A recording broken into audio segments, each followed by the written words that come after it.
All right. So, American Academy of Optometry meeting. It feels like so long ago now, but it It was wasn't. Yeah. it's just a few weeks. We had a really good time there. So that was Aiden and me and Mandy again, as we had the three of us were at the American Academy of Ophthalmology meeting a month and a bit ago.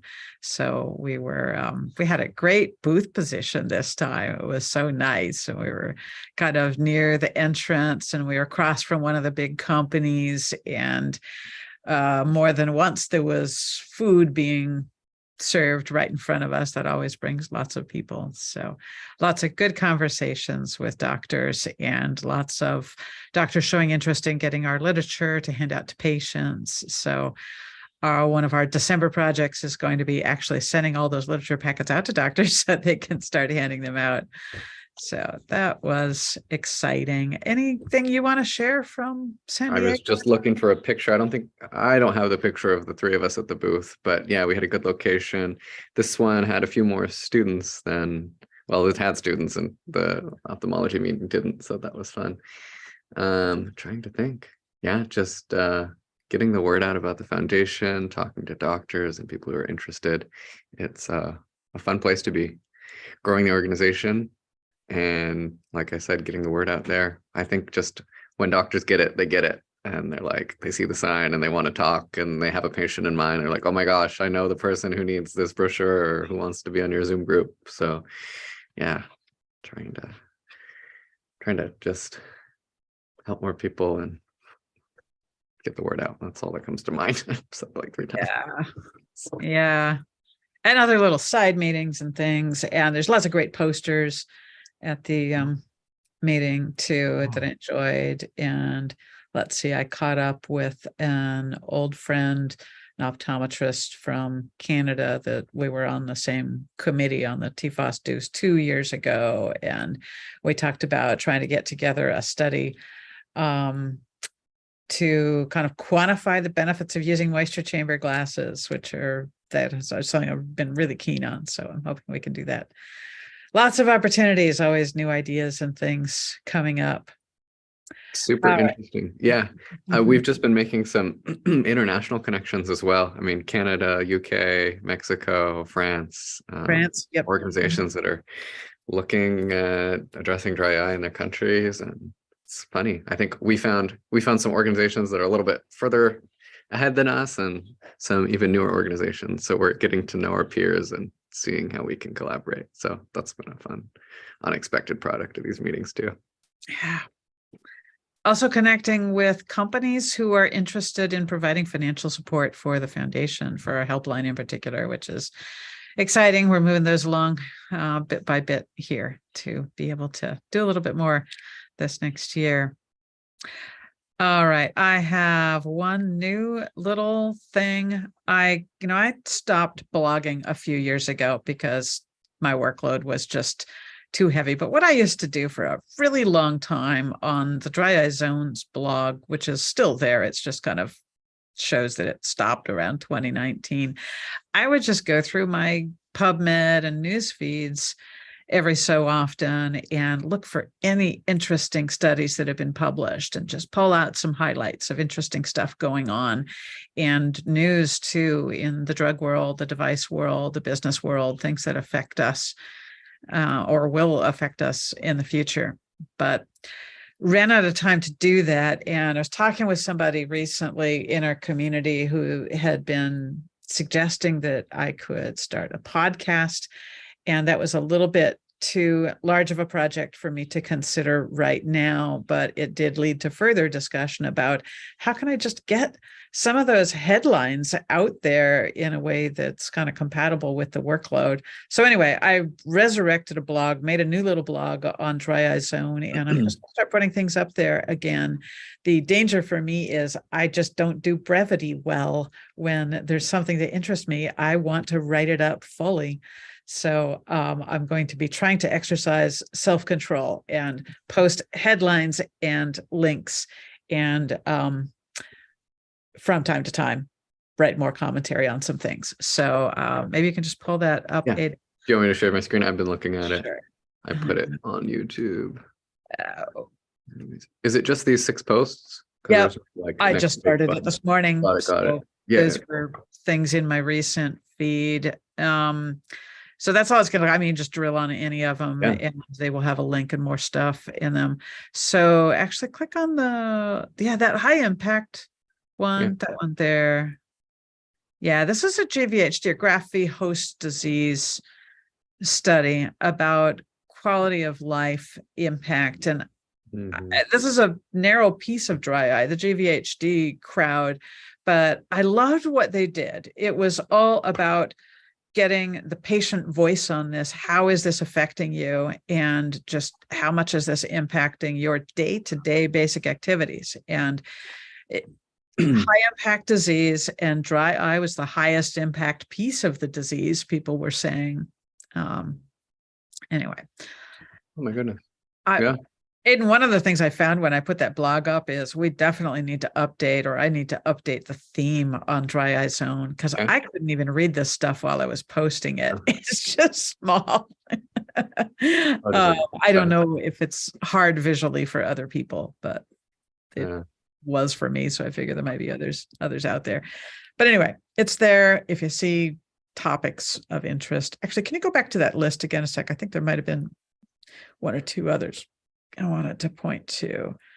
Yeah, so iLux in Canada. I don't actually know how new that is, but the news blurb was new.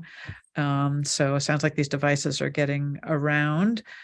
The dry eye risk associated with obstructive sleep apnea, always wanting to highlight this because we still hear from too many people who are using CPAP masks and struggling with their eyes, and nobody makes the connection for too long. Doctors need to know about this. Patients need to know about it. Okay.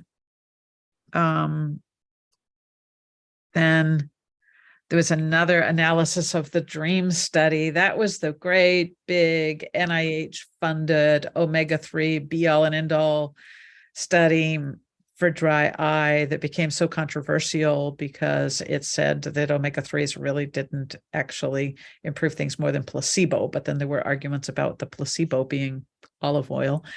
Anyway, so this is another analysis of it, breaking it down by all these different types of dry eye to see, is there a type of dry eye that benefits more from omega-3s than another type of dry eye? And unfortunately, nope, not in this study. There were some really good names on that study as well. Let's see, I think there might be one more headline on there I wanted to look at. Yeah, the autologous serum one. So this was kind of interesting and timely. So the abstract was time and temperature stability of blah, blah, blah growth factors in human serum. So autologous serum drops made from your blood. They looked at 20% concentration serum drops, and they looked at 100%, so undiluted serum. And they studied it after storing it at different temperatures. So refrigerated, frozen to -20 Celsius, -80 Celsius, and -156 Celsius. And I was just talking this over with Dr. Brown, who's on our board, because -156, when we were impressed that they could even get it to that temperature. That's awfully cold.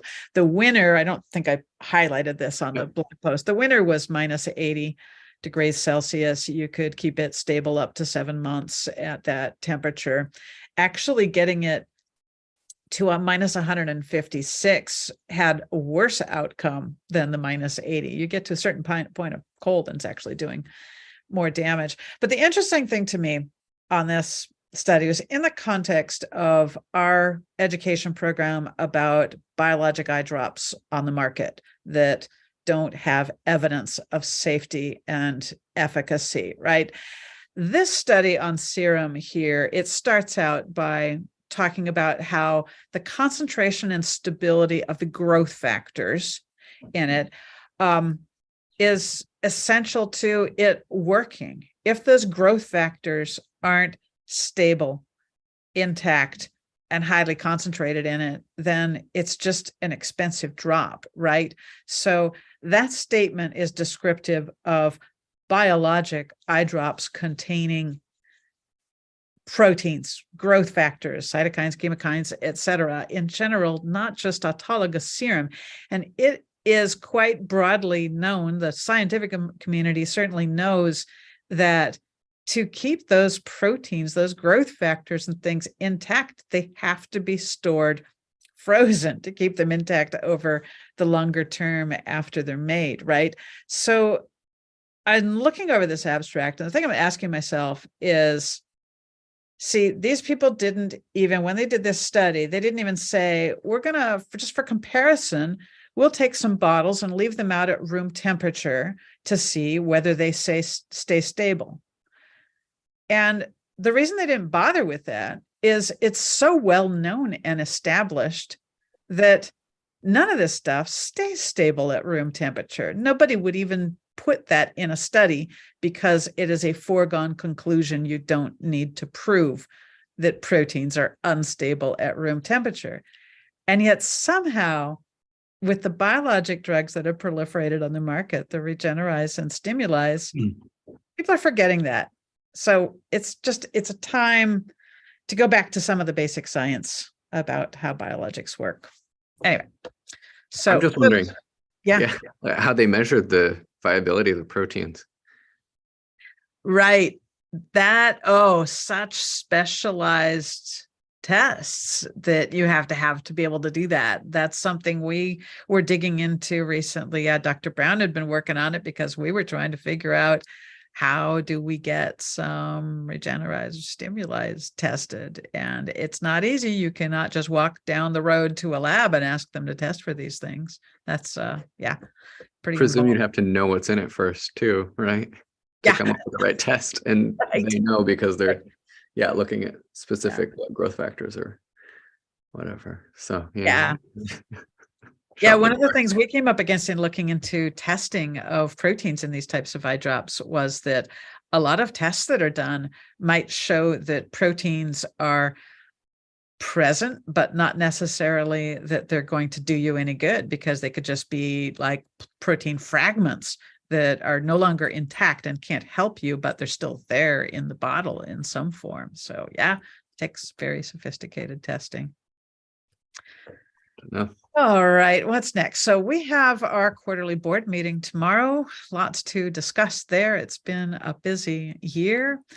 And then just what's going on at the foundation lately. Do you want to talk a little bit about the Zoom group schedule? Yeah, let's see. I had a millennials meeting, didn't have anyone show up for that this week. I'm trying to get to the site here.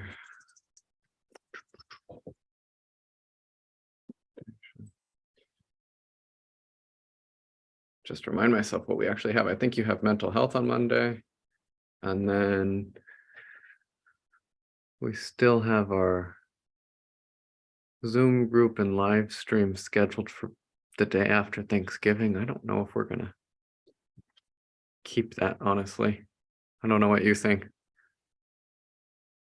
But we have mental health coming up, and then first full week in December will be like our last kind of Zoom groups for a while. We're going to take a break for the end of December and get back in January. So mental health on the 21st, and then Thanksgiving. So what do you think? Should we keep our events on the 25th? Remind me what those are. It was live and the support group. I think we skip live. Yeah, it's a busy day. Everybody's, I don't know, Christmas shopping or whatnot. The support group, I think we miss the last one? we did. We should keep that, right? Yeah, let's keep that. Yeah. So there you go. We've got mental health and just our dry eye support group next week. And then just like all of our main ones on the first full week in December. I'll share my screen here. Anyways, yeah, so this is what December looks like.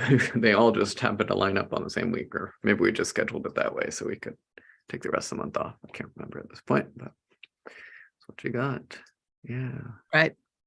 Love it. I want to get the word out there about that scleral lens one too, because that'll be the last for a little while. Mhm. What else? Great. Okay. So Right.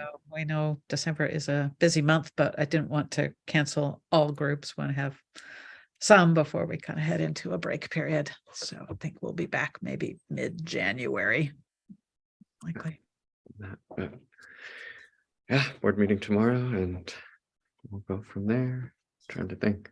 Just had an amazing week weather-wise. I don't know about you this morning, but I had a just awe-inspiring drive in. There was frost everywhere, the mountains. Oh my goodness. So beautiful. Although I have to say it was 24 degrees at our house this morning. And keeping a not terribly well insulated tiny home warm in those temperatures is a little bit challenging. So yeah, I found myself wishing I'd left the faucet running because we had a tiny bit of pipe trouble. Caught it in time, thankfully. But yeah, 24. You said yeah, you're just in a cold spot, aren't you? yeah, it's like low lying and it just tends to be like 5 degrees below the rest of Pulsbo. But it just didn't even occur to me when I looked at the forecast last night that that meant Yeah. So yikes. Yeah. But it is so gorgeous out there, just so beautiful. I saw Mount Rainier from somewhere or other this morning on my way in, oh wow. just a little peek at it. Oh, so nice. Yeah. Yeah, these are the days we live for in the winter. All Alrighty. right. Time to wrap up. Yeah, talk to everyone, I guess, end of the month. Not even. It'll be in December next time we're on. Yeah. All right. Well, have a good weekend, everyone. And happy Thanksgiving.